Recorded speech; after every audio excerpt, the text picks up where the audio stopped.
Most of you are probably well aware that I own a Power Computing PowerBase 200.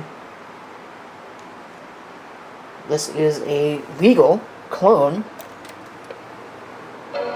of the Macintosh. It does have one small problem that I haven't yet been able to figure out.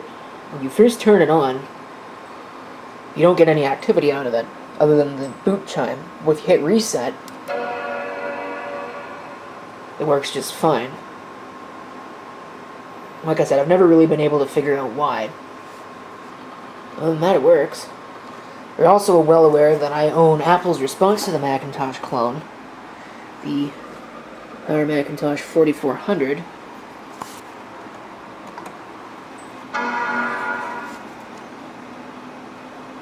With its neutered startup chime and all. I'd rather have a CRT on this, but I don't really have a monitor that is probably suitable. Even this Dell monitor here is not really suitable to this. I don't like the black, or more like Dell purple. I don't even know what you'd call this. It's not quite black, but it's not quite purple either. But I was browsing eBay one day at work, looking for interesting things once again, and found the bridge between these two machines. Now, what does that mean? Well, let me show you.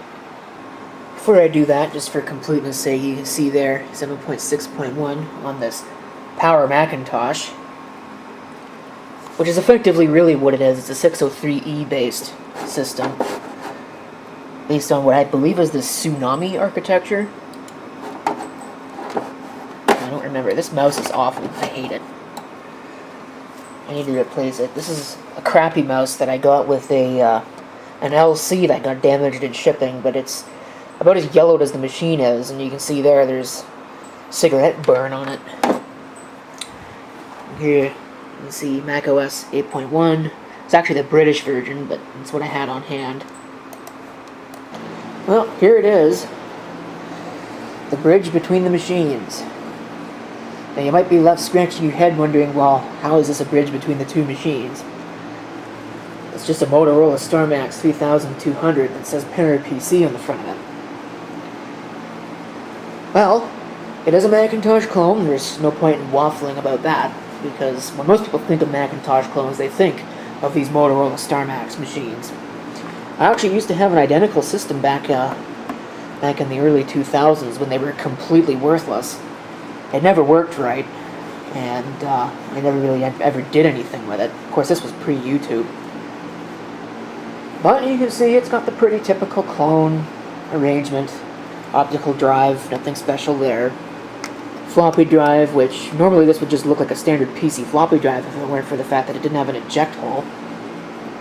Reset and power. Notice there's no programmer switch like the Power Computing machine had. Come around back here. Now this is probably the part where my camera is going to run out of battery. There's a power supply, pretty standard PC type. Not much to write home about there. There's what looks like a parallel port, but it's actually a SCSI port. More on that in a minute. There's Ethernet, which I believe was stock on this machine. There's a VGA connection, which you'll only really see on the clones. Apple never adopted that. Speaker output, microphone. 2 Apple serial ports, the rightmost of which is GeoPort compatible. There's an Apple desktop bus, and something else you'll only see on the clones. PS2 keyboard and mouse, which made them very handy. You'll also see what's kind of filling me with a little bit of apprehension here. Looks like this has seen better days. Wonder if it was stored in a abrasive environment? I'm not really sure. There's no rust on really much of anything else. It's just there.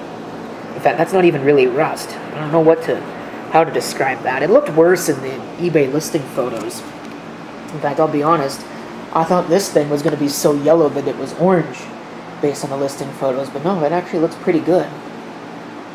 I'm going to go ahead and get a screwdriver here, and we'll pop the top. Alright, pop the cover on the StarMax to reveal this. It looks like we've got a machine that is, for the most part, original. And that's pretty nice. power supply by Aztec Custom Power. I don't know, but I don't think, yeah, this is not a standard PC power supply, so I can't just swap it with a standard PC power supply. So if it is bad, then we might be screwed, because I don't know that I'm ever going to find one of those. So let's flip this around here so we can take a closer look at it, hopefully without wrecking my tablecloth here. And now you'll see why this thing is the bridge between the Macintosh clone and the 4400. Take a look at this logic board. Looks very familiar, doesn't it? This is based on the Tanzania, I can never remember how to actually pronounce it, architecture by Apple and Motorola. Motorola did have some say in it, but it was mostly Apple. And Apple used this in the Power Macintosh 4400 and the 7220, which was the 4400 sold in regions where the number 4 happened to be taboo. So we got a cache DIMM in here. That's nice to see. I don't think my other one has that. Some Macronix chips back there. And it's hard to see underneath that. I think I'm going to have to pull the hard drive in order to get to it. And if this power supply is bad, that is going to be a problem, because this is not a standard PC power supply. I don't know if it'd operate without those 2 special connectors down there. I kind of doubt that it would. And I don't know that I trust the pinout on this anyway. On the upper 2, which look close to PC standard, I don't know that I trust them to actually be PC standard. There's a soft power here, which is going into the power supply. That's normal. This could actually support, look at that, this could actually support a standard PC floppy drive. You can see there, MFM floppy. It's not populated. It's got 3 RAM slots. Again, more on that later. And here's the SCSI port, ganged to the internal SCSI connector. Again, I'll touch on that here in a second. Standard PCI, 3 PCI slots. I think the later 4400s, and mine doesn't actually have the riser at all. I should really buy one for it. The later ones had an Apple communications slot that had the Ethernet in it, which added better performance. That, I believe, is the video, that ATI chip down there. And this is your video memory. Don't know how much, but probably 512K, maybe 1 meg at best. So, let me go ahead and pop this out real quick. I believe this is the original hard drive. It would almost certainly have to be, or at least close. It's a 1.2 gig drive, and that's what these ship with. Panasonic CD-ROM, just standard IDE. There's the Motorola part number, so this is original. I don't see a Motorola, with that MOT down there. Okay, the camera died mid-sentence there, but I've pumped this out to reveal why I believe the system doesn't work. It is my understanding that these machines need a good battery. These Tanzania-based machines need a good battery in order to start. Now, I'm not 100% sure of that, because my 4400 will start without a good battery, I should say. But I know that my original Motorola, the battery failed, and then it stopped powering on. So, go ahead and we'll yank this out, being mindful and remembering where the polarity is. And we'll take a quick look at this, and we'll see here what's going on. I see some corrosion, which I'm not really liking there. And it looks like those connectors might be corroded as well. But I have a solution for this. This is a little 4.5 volt alkaline holder. See if I can get this thing off of it. I kind of doubt it, but I'll see if I can get that off and put it onto the new battery holder, which, as you can see, is right here. I have 2 of them because I'm going to put one in the 4400 as well. These are just standard, boring AA holders for 3 AA batteries, which gives you 4.5 volts. That 2 AA right there is a little concerning, but I believe these should be 3. I'll take one out and we'll take a look. Alright, here it is. And it is in fact a AA holder. Unfortunately, I don't have any AA's on hand. The irony is I bought these because instead of the AAA holders, because I didn't think I had AAA's on hand, but guess what? I have plenty of those, but I have no AA's. So that's terribly useful. So I've scrounged up what I hope are some working AA's out of things that probably won't miss them anytime soon. We'll give that a try. And if I remember right, is this keyed? Yeah, this is keyed to where it goes in. So positive goes to the top. So I'm going to put the batteries in this. It has a switch on the back, but I'm going to put the batteries in, and then I will put this on top, this back in place. I'll clean that up, and we'll give it a try and see if it works.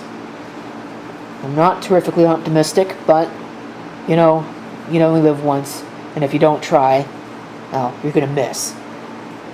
I put the batteries in, and as you can see, it does actually test working. 4.7 volts, it's a little bit higher. That's actually a little low, because it should be closer, if I'm thinking about this right, those should be about 1.6 volts at the terminal, or like 1.63 or whatever. So it should be probably a little higher than that, but that ought to be sufficient for a test. Alright, moment of truth, folks. Battery's in there. I think it's plugged in correctly. I don't know. I'm not very optimistic, and I hope that this doesn't blow up as soon as I plug it in. Where is this? It's going over to that. I'm not turning that off. Please don't explode. That would be great. Let's see what happens.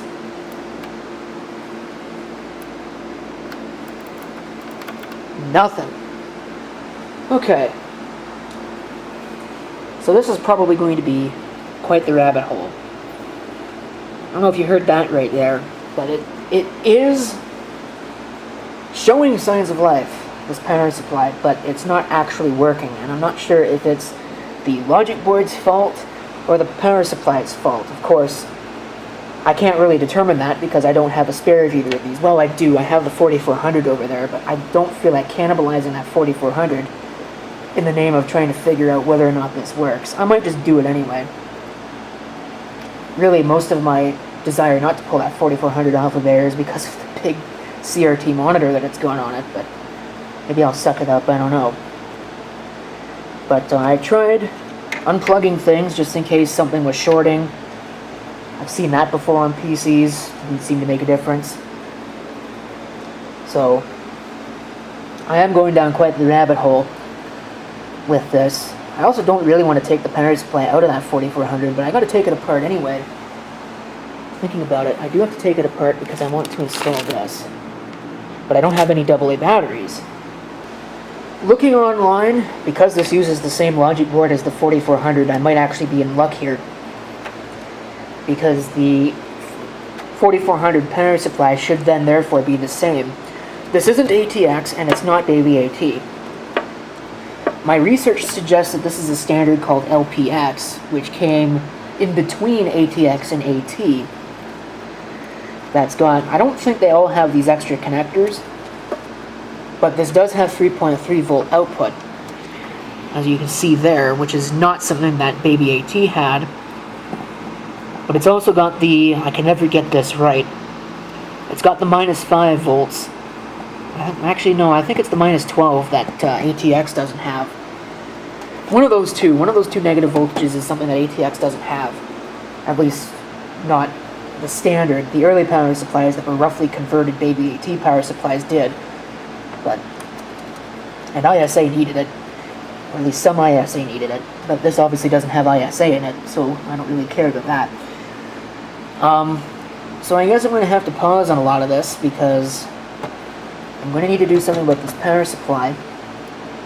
And it seems like the easiest and cheapest way to do that is to simply go out and find another 4400, which I might just do. I can find one and then use it for parts, because it's probably got some good parts in it. Use one as a parts machine, but I hate to cannibalize working computers. I went ahead and I pulled the power supply apart, and I don't know, I don't see anything that jumps out as being bad right away.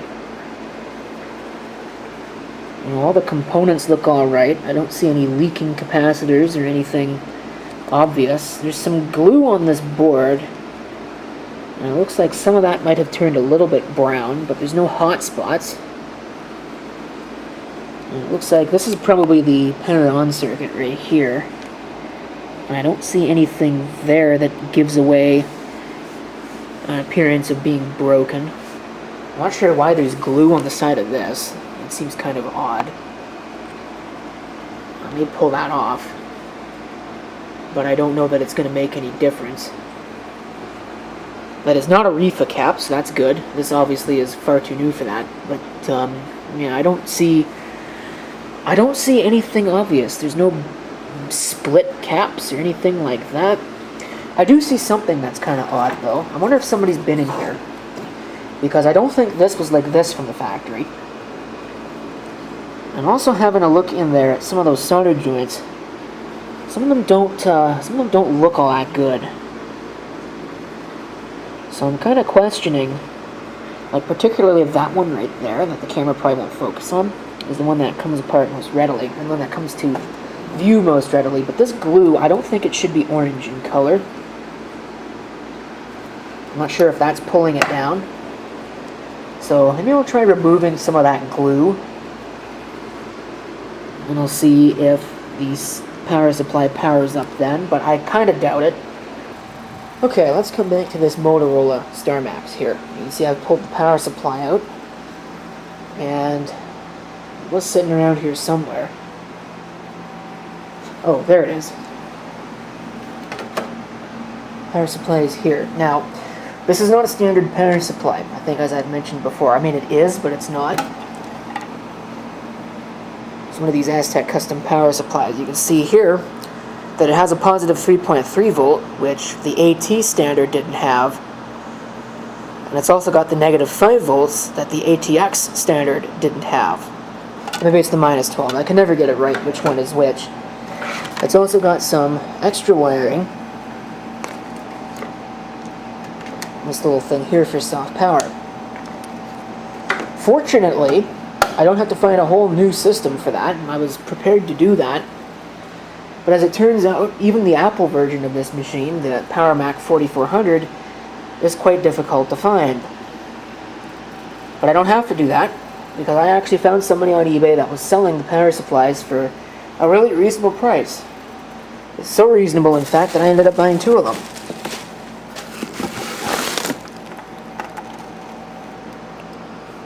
Exactly the same model, VL202-3525. I'm not sure if the wire colors are quite the same, but they are the same model. And I believe that the ratings are all the same, but I will double check that. I'm going to install this, as long as, again, it's the right power supply, and try that. I'm not overly optimistic, because if you take a look at this machine here, you can see there is some corrosion on this board. Or it looks like some corrosion and some rust. The battery didn't look like it had leaked, but I've had those batteries in the past leach acid through the wires and into the board that way. Okay, here we go. As I was saying, this isn't quite Baby AT, and it's not quite ATX either. What it really seems to me like this is that this is an AT power supply, because these are your standard AT connectors with some additional 3.3 volt lines. But again, I'm not 100% sure, and I wouldn't take that as gospel. If you blow your machine up because you make that assumption, on your own head be the results. Like I said though, I'm not overly optimistic about this, but we're ready to go. Should have power. Yeah, I didn't think that was going to work. Okay folks, I'm going to go ahead and I'm going to take my lumps here. I may have done something stupid and forgotten a step when you replace the battery. There's a switch back here. And I've taken this thing all the way apart. There's a switch right here. I push that switch.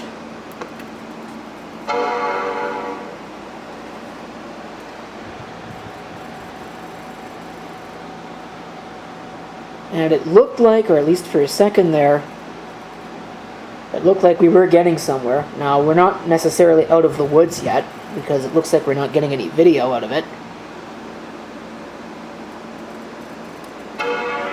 Unless it's just doing the same thing that the other one was doing.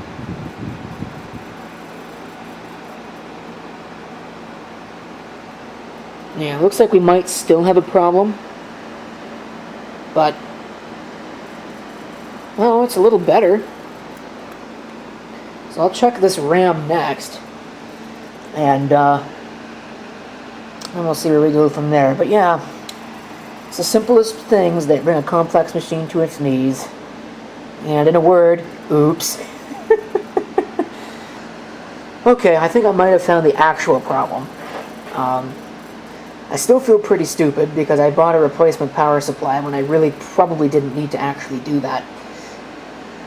But it's a little bit more subtle than just pressing a button over here and having it still work. I think this connector right here for the soft power was actually loose on the board, or at least the housing, the little plastic housing was. Because I pushed that back down, or actually what had happened was that I'd put the RAM in and then it had stopped actually working. Now it seems to be working completely,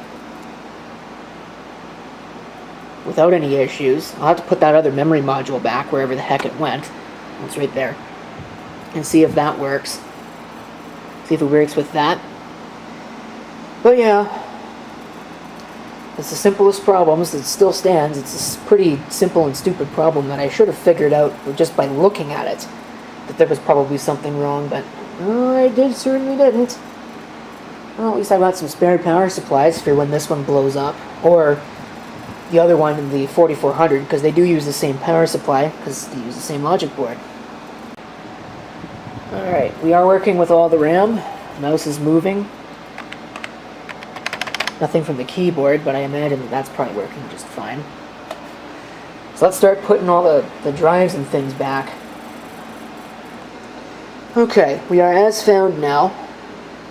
With, well, it's still got the other power supply in it. That's not the original power supply, but let's see what it does this time.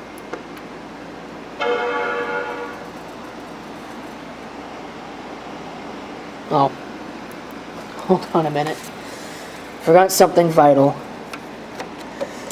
Oh, this really is just going too well, isn't it? That doesn't even want to go into place.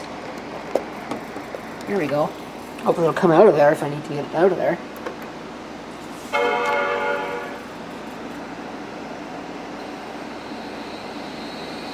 Oh, there it comes.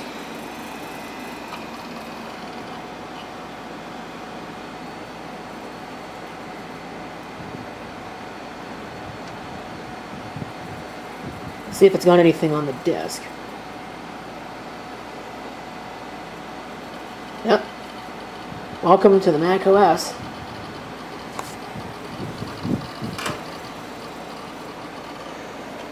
Let's see what version it is. These things only officially supported, I think, up to OS 8.1, maybe.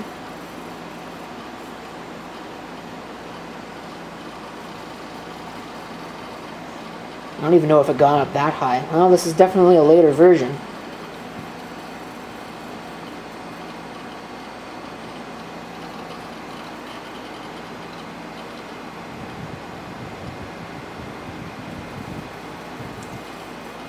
Let's see, is it going to go any further than that?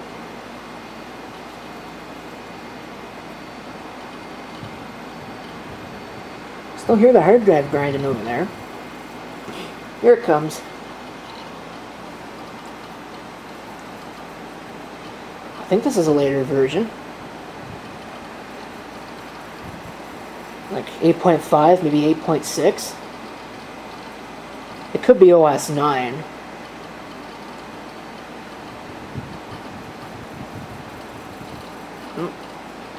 Well, now we're in a higher resolution.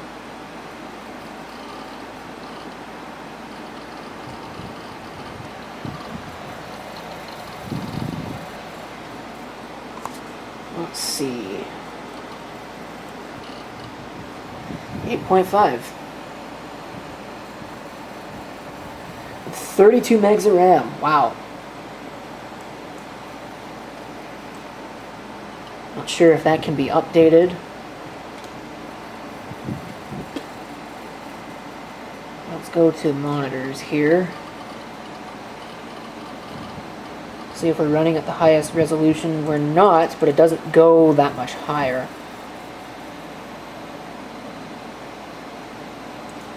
You could try that. This monitor may or may not actually be able to display that.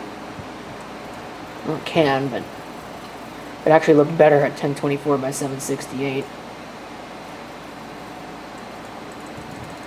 Yeah, I can't go any higher than that.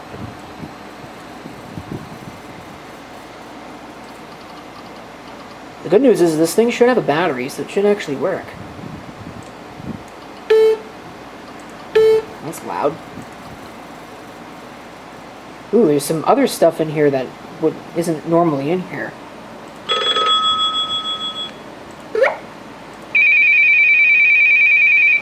That's irritating. Almost sounds like a security alarm.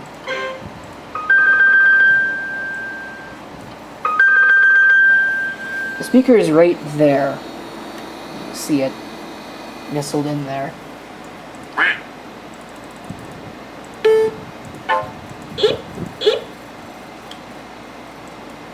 So, like I said, the good news is that this will actually keep the date and time because it's got a battery in it. So you should be able to set that. By the way, I did mount the battery pack. I found a little bit of 3M tape. I'd rather have used Velcro, but I found a little 3M tape there. And you can see I've mounted it. That isn't really going anywhere, and I'll probably fix that with proper Velcro later. Does the optical drive work? It does. Would you look at that? I got a free disc. Too bad it's not anything any good. Well, yeah, there you go. Turns out the simplest things bring a complex machine to their knees. I have brought this Motorola StarMax 3200 back to the land of the living. So, I suppose I'll have to look into a RAM upgrade. Not really sure how that's going to work out yet, because I know these things are incredibly picky about the RAM that they'll take. Which actually kind of makes me wonder. I'm curious about something. Let's come back in here. How much RAM does this have in it? Of course, I'm going to power it up now. Wait for it to start up.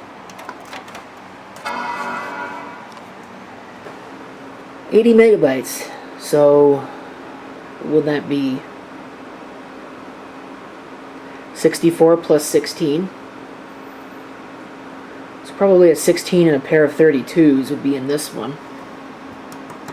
For grits and shins, I also checked this, which I think is fully populated. And it's got 90. I don't know how you end up with that. It could probably benefit from a memory upgrade. I'm not sure that I'll give it one because, again, like I was mentioning, the memory subsystem on that machine is very picky about what RAM it will take. And you can see here I put the cover back on, I've put all the screws back, so we are once again back to normal. Alright, so there's about 300 megabytes used on this. I had a look at some of the data. There's nothing in there that's really all that interesting. The only thing that I could open were a pair of emails that talked about, in 2001, an adjustment of the previous owner's AOL billing information. And that's really not all that interesting, but I do know who the previous owner was now. I have their name. I suppose I could go look them up, but I can't imagine I'm going to find too much of any interest. So that's pretty much it for that. This is going to get formatted at some point with what I don't know. The other clone's got, I think, System 7.6 on it. I'm not sure if I'll put 7.6 on this one. What I might end up doing with this is this one might end up getting OS 8. But with only 32 megabytes of memory. And I'm really kind of surprised it's only 32 megabytes of memory, but with only 32 megs, there's probably not a whole lot that this would be able to run. I think that even 8.5 is probably a little bit heavy for that. But I suppose we can always find out, and we'll do that in some as yet undetermined future video that I will invariably make about this thing. But for now, at least it's got a happy ending, even if I still feel kind of dumb for not realizing that that's what the problem was. Thank you for watching, and if you've got any comments, feel free to leave them below.